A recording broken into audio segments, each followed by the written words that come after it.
Our study today is continuing Revelation 14. This is part 4 about the third angel's message and the mark of the beast.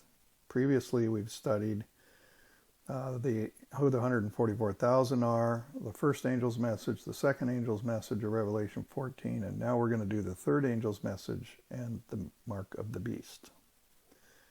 This is based on Revelation 14, verses 9 through 12, which read, "The third angel followed them, and a third angel followed them, saying with a loud voice, If any man worship the beast in his image, and receive his mark in his forehead or in his hand, the same shall drink the wine of the wrath of God, which is poured out without mixture into the cup of his indignation.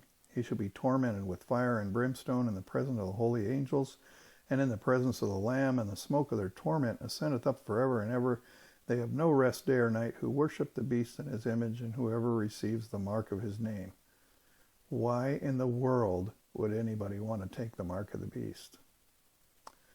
But you don't have to.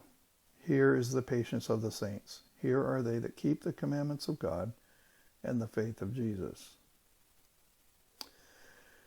It's interesting to me that though the Seventh-day Adventist beliefs are centered in a lot of ways around the three angels' messages, that most Seventh-day Adventists, I dare say, including myself sometimes in the past, if you walked up to them and said, "Tell me what the three angels' messages are," you couldn't tell them.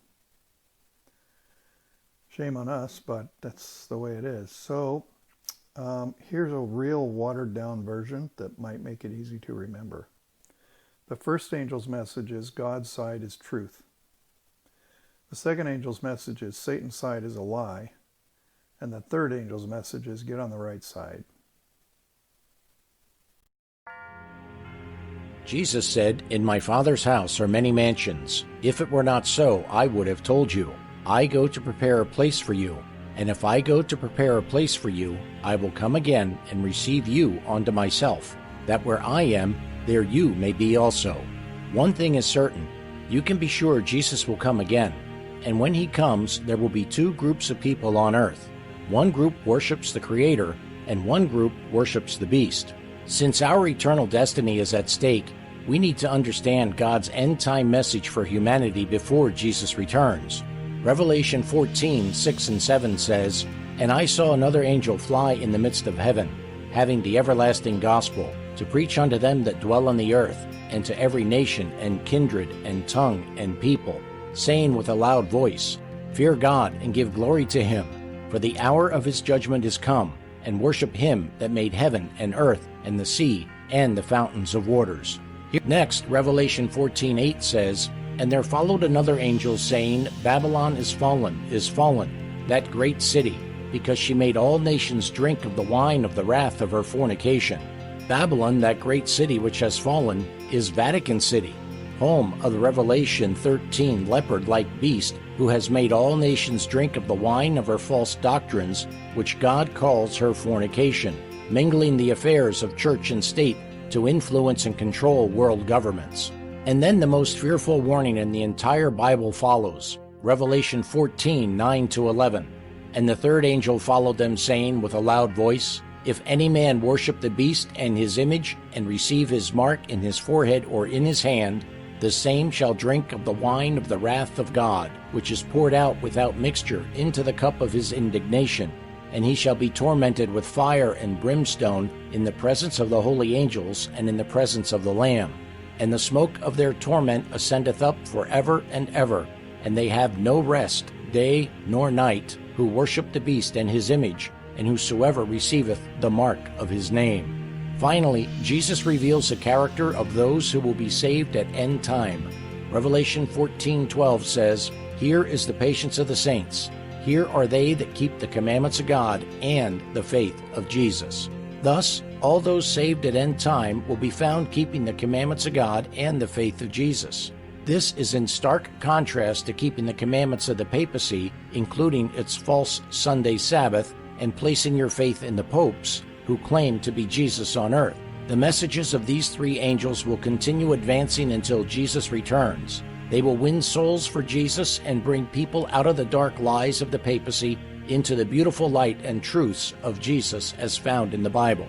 This world is in a great battle, good against evil, Right against wrong. On which side will you stand? God sends you this warning as your call to action. Worship God or worship the beast. It's your choice.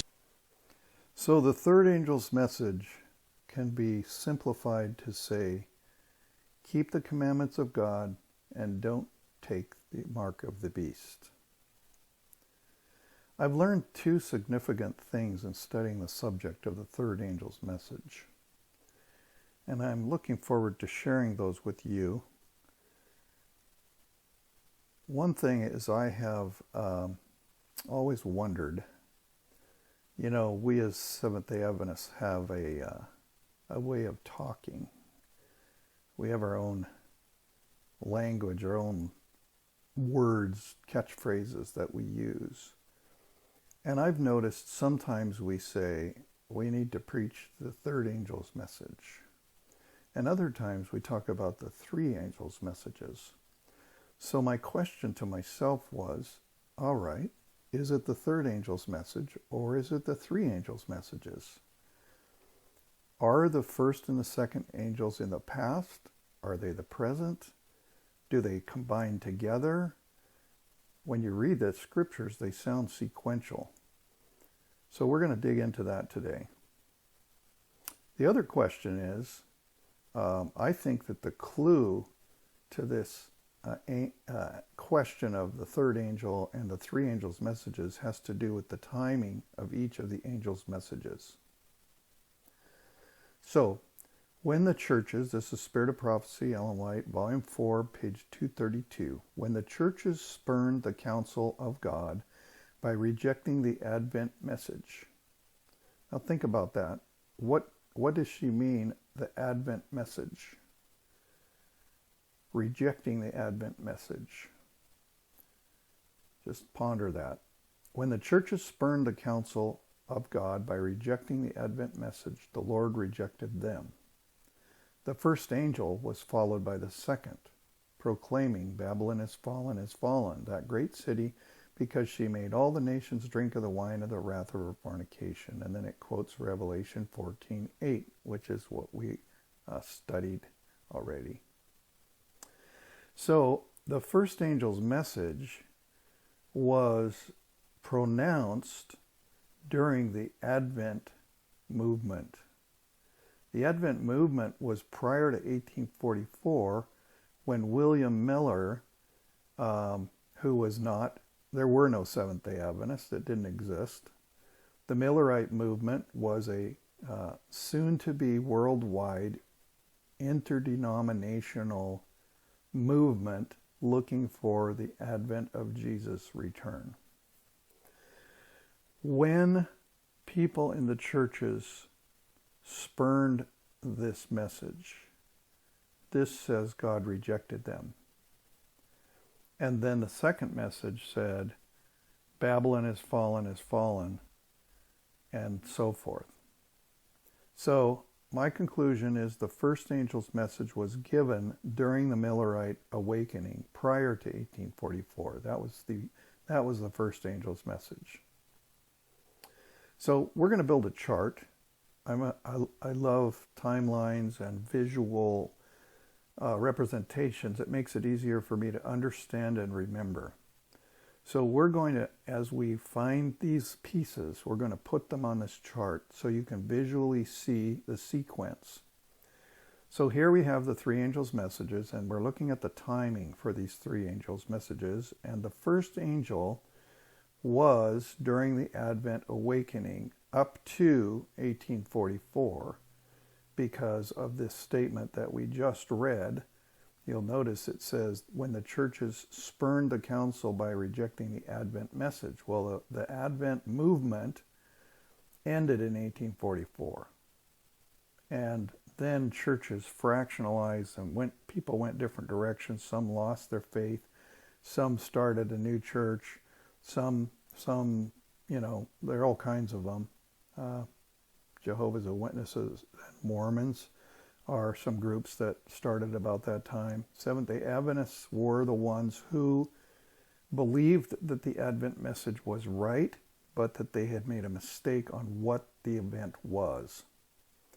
So The first angel's message was during the Millerite movement up until 1844. So here's what we have on the chart. In the early 1840s, it was the Advent Millerite movement, the Advent Awakening, it's called, and it ended at the Great Disappointment of 1844. Now, Spirit of Prophecy, Volume 4, 232 continues. The message was introduced by Adventists. Adventists are not Seventh-day Adventists. They are Adventists. They are people who were part of the Millerite movement, who were looking for Jesus' return. The message was understood by Adventists to be an announcement of the moral fall of the churches in consequence of their rejecting the first message. So when the 1844 disappointment came and these people went in all directions, the Christian churches fell into moral decay.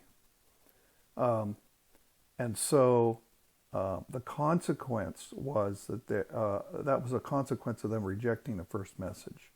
The proclamation, she continues, quote, Babylon is fallen, was given in the summer of 1844.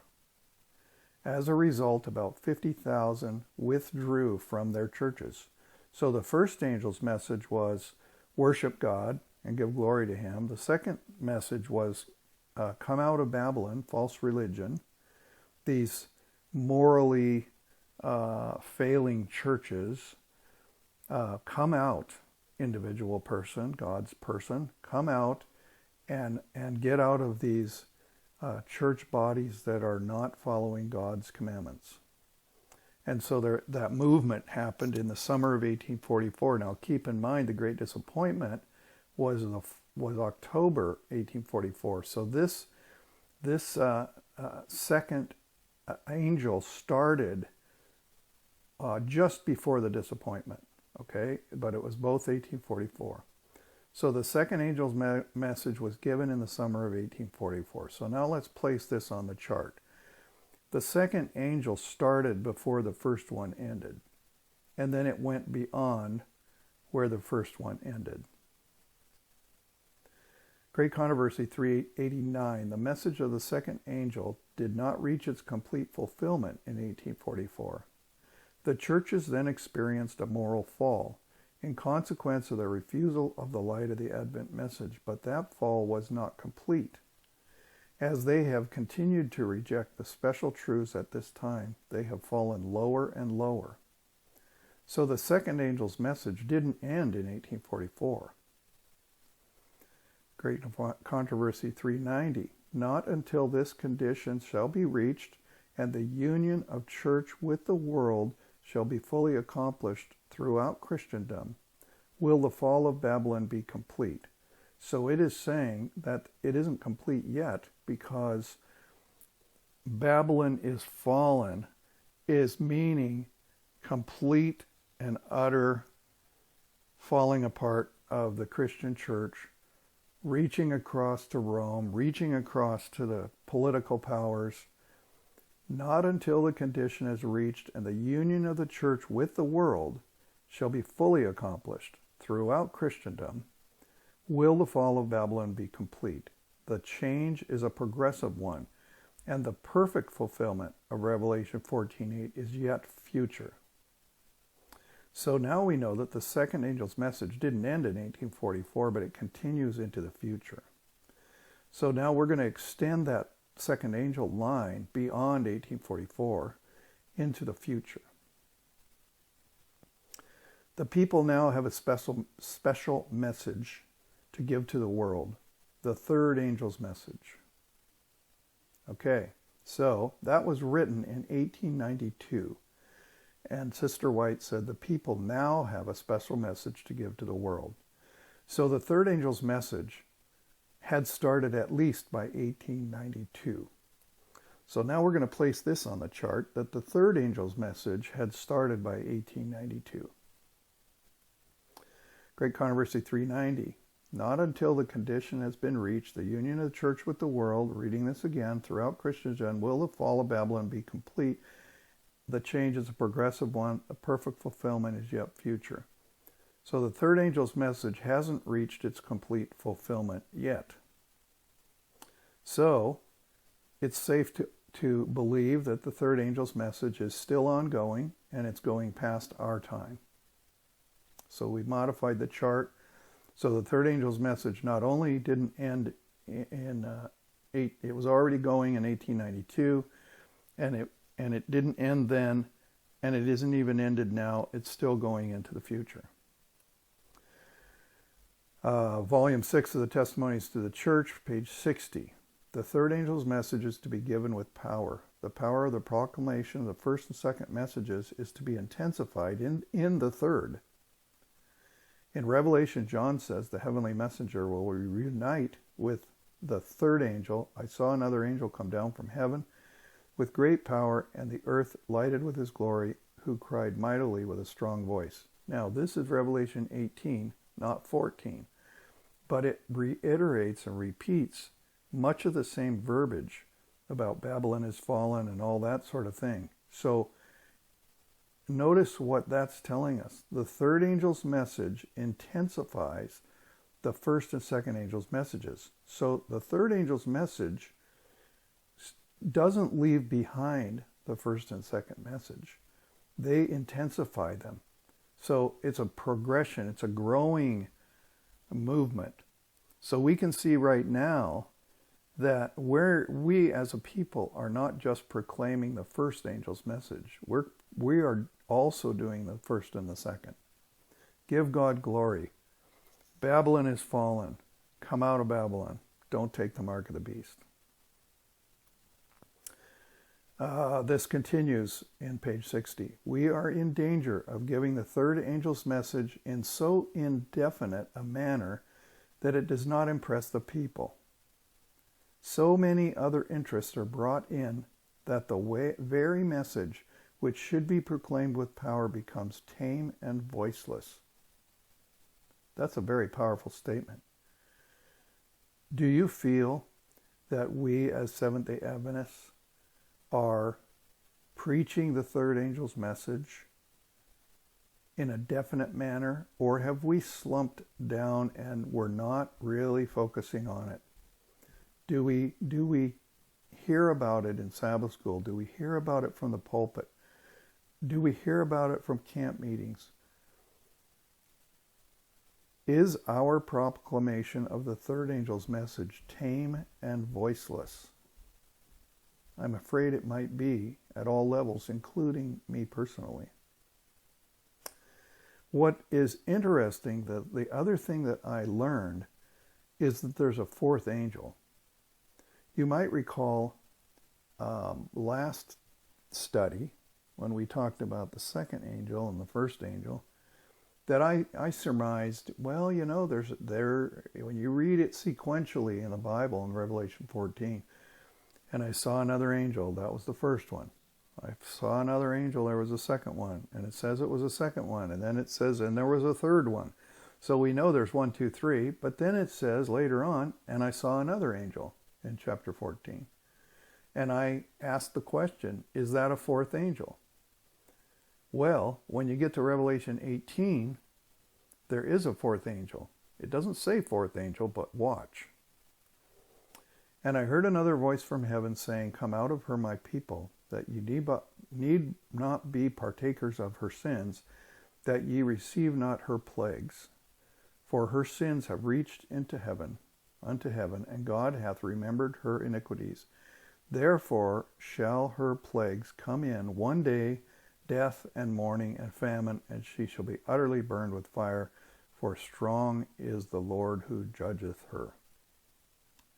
So there's an angel that's saying, come out of her, my people. Don't be partakers of her sins. Don't be a participant in the plagues. Tell me what time period this is talking about. When are the plagues? The plagues are during Jacob's time of trouble, after the close of probation. So when would this warning be done? It would be done during the little time of trouble, while they still have a choice. Because once probation closes, this will not be an option to say, come out of her, my people, and don't take the mark of the beast and the plagues. So this is clearly in the little time of trouble. And so Therefore shall her plagues come down in one day, and so forth.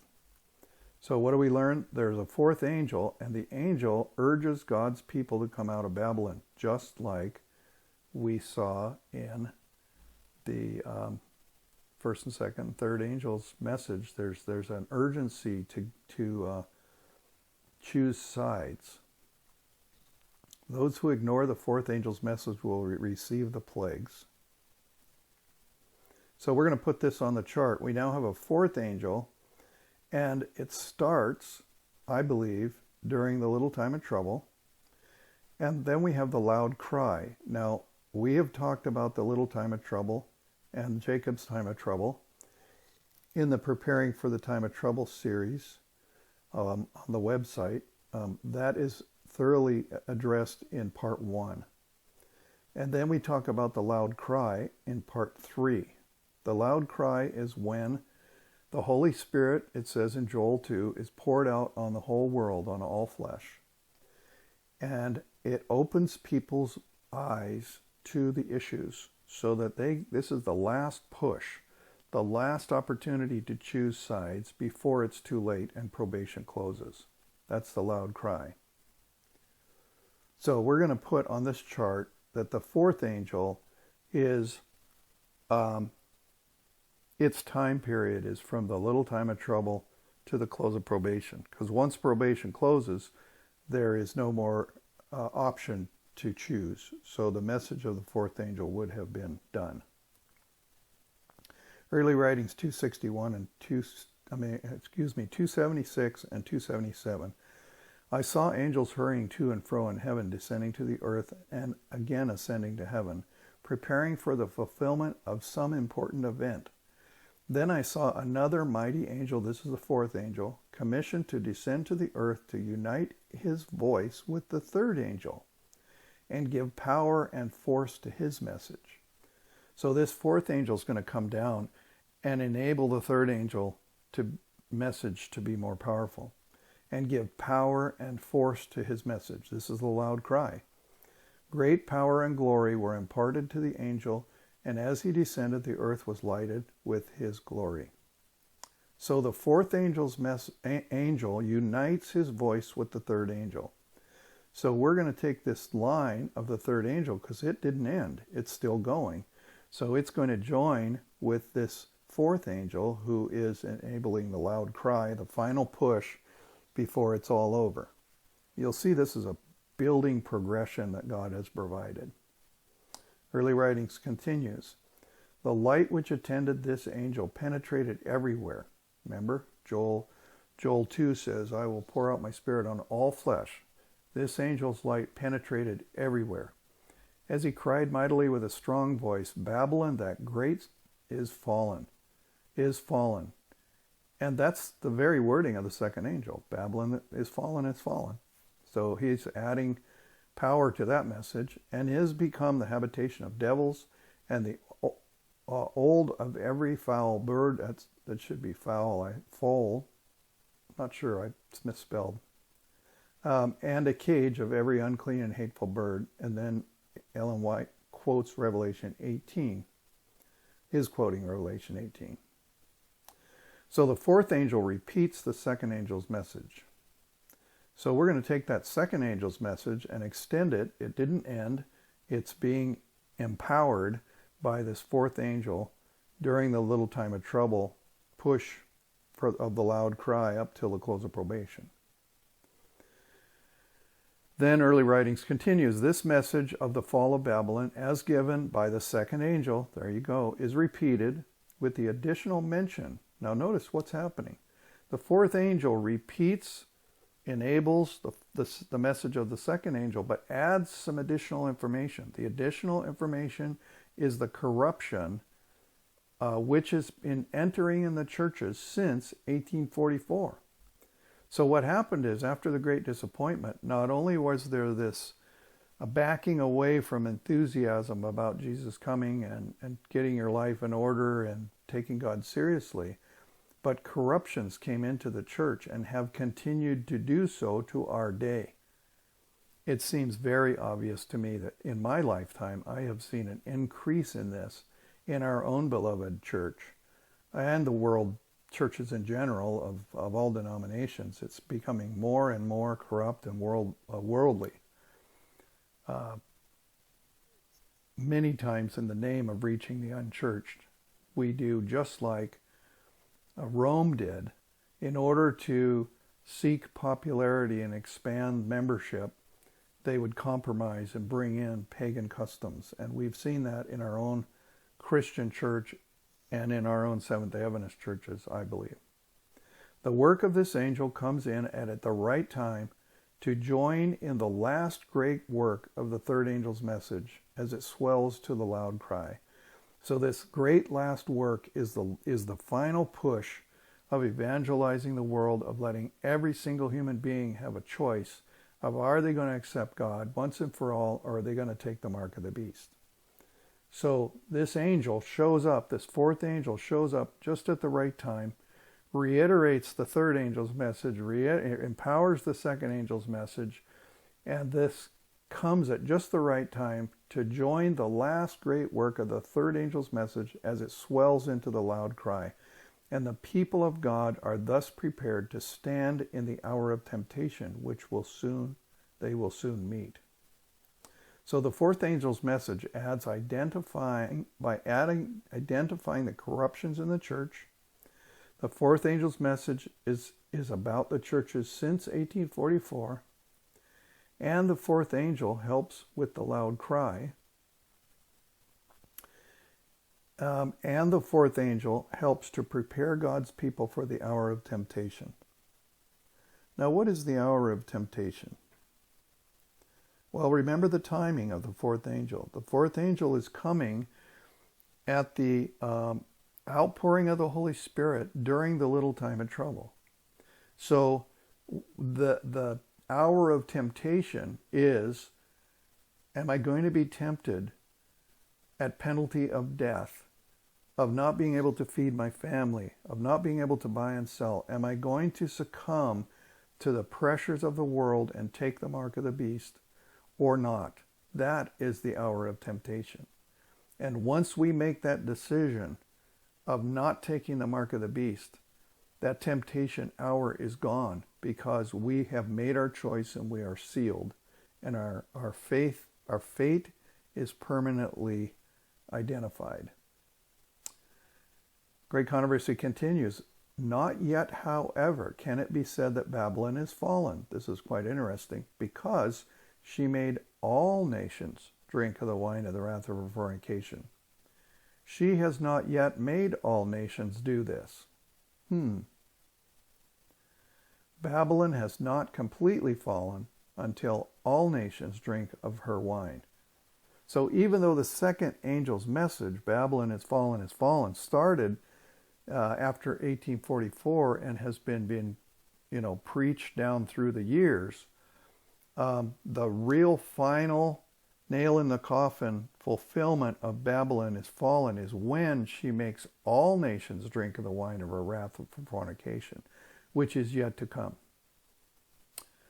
SDA Bible Commentary, Volume 7, 985, Ellen White says, the three angels' messages are to be combined, giving their threefold light to the world.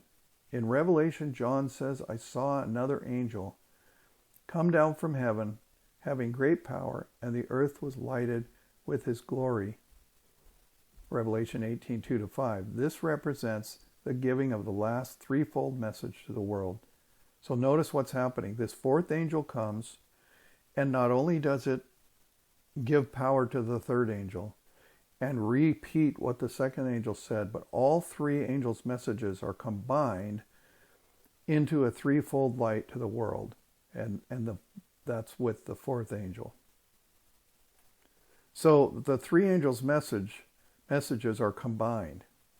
So let's put that on the chart. So here we have the first, second, and third angels' messages not only started back in the 1800s, but they all extend together in combination with the fourth angel during this last final push, the little time of trouble with the loud cry and the close of probation.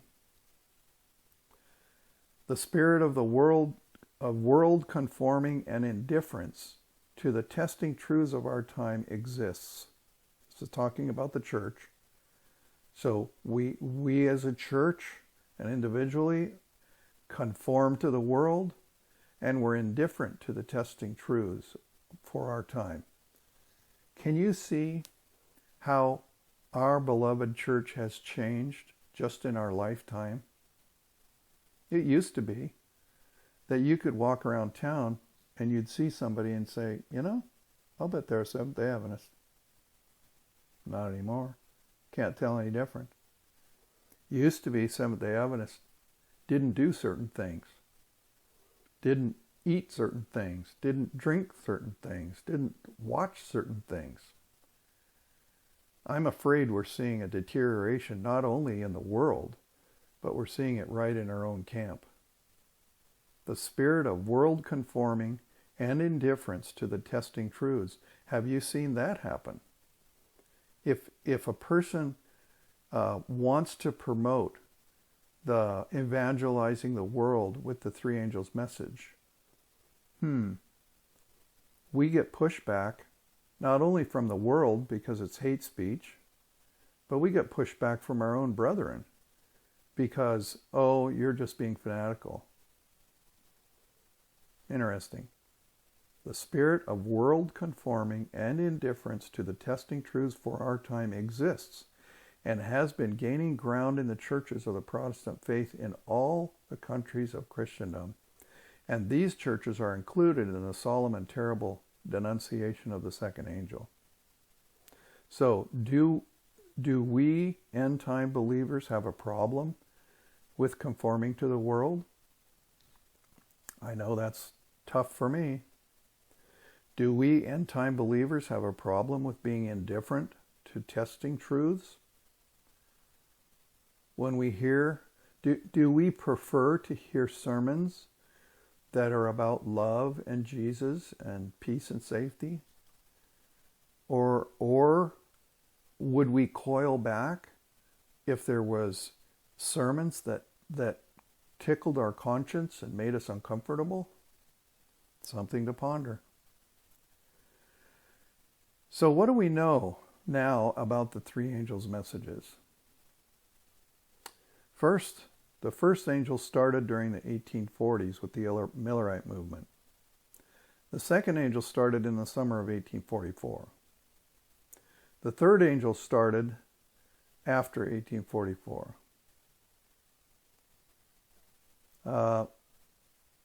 The third angel calls God's people to choose to take the mark of the beast, not to take the mark of the beast. So the first angel, 1840s, second angel, 1844, third angel after 1844. The third angel calls people to choose to not take the mark of the beast. So what do we know about the fourth angel? There's a fourth angel that comes during the little time of trouble. And the fourth angel enables the loud cry to call God's people out of the false religions of Babylon. And the fourth angel's message end at the close of probation. It is a fantastic thought that the architect of all creation would take such a deep and personal interest in rescuing a selfish, violent, war-plagued population such as is found here on earth. His love and compassion are beyond the understanding of the human mind. In his demonstration of mercy and kindness, God rises above the cruel and vengeful ways of human beings and offers his affection to everyone. How great is the love the Father has lavished on us, that we should be called children of God. And that is what we are. Each person alive today should count him or herself very fortunate to be offered such a generous act of kindness from our Creator. He is under no obligation to be so merciful, yet through his unlimited capacity to love and forgive, he makes it possible for all people to live with him forever in paradise as their God and friend. The story of redemption is the story between a God and his creation. It's the true story that we all share.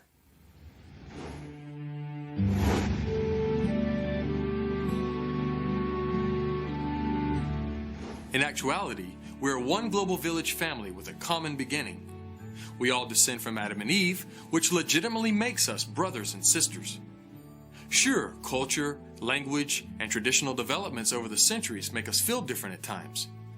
But we have many more similarities than differences.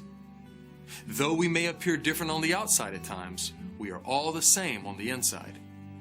We all share similar hopes, dreams, and desires. God made each one of us distinctive and exceptional in our own special way. God's family is not an exclusive club for a select crowd. Instead, it is an inclusive family, and everyone on earth is welcome. The gift of an infinite, immortal life with our loving God and friend, in which to explore the wonders of the universe, is offered to all people, regardless of their race, culture, language, nationality, or social status. Everyone is welcome to come, just as they are, into the family of God. This is the message of the Bible. All through history, God has called upon many people to share His loving kindness to the world. And this is still true today. All over the world, on every continent and in every nation, places near and far, in the cities and in the remote places, God's salvation plan is being shared, and the invitation is being extended to others to come and to be a part of His family. In return, many are accepting this invitation and preparing themselves to meet their Creator when He returns.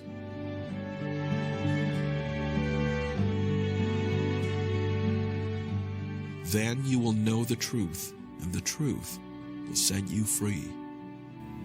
While going over the tragic events of Eden, it's likely you felt that if you had been in Adam and Eve's place, you wouldn't have made the same foolish decision that they did. You may have even wished you could be given that same set of circumstances so you could do the right thing. In reality, God has now empowered you with the same two choices they had. Just like Adam and Eve, you now have a choice of whether or not you want to live with God forever in paradise. Don't put this opportunity off. There is a special blessing awaiting you, not only in the life to come, but in this life as well. For I know the plans I have for you, declares the Lord. Plans to prosper you, not to harm you. Plans to give you hope and a future. God is willing and able to transform you right now into your best self. All you have to do is invite Him into your life. Following God does not involve living by a long list of do-nots, as much of society views it. Instead, it means finding a new life filled with purpose, joy, and unlimited possibilities. A life with God will open up doors that you cannot even imagine. The three angels' messages of Revelation 14 present an invitation for God's people from all walks of life to stand up and unite with Him in truth.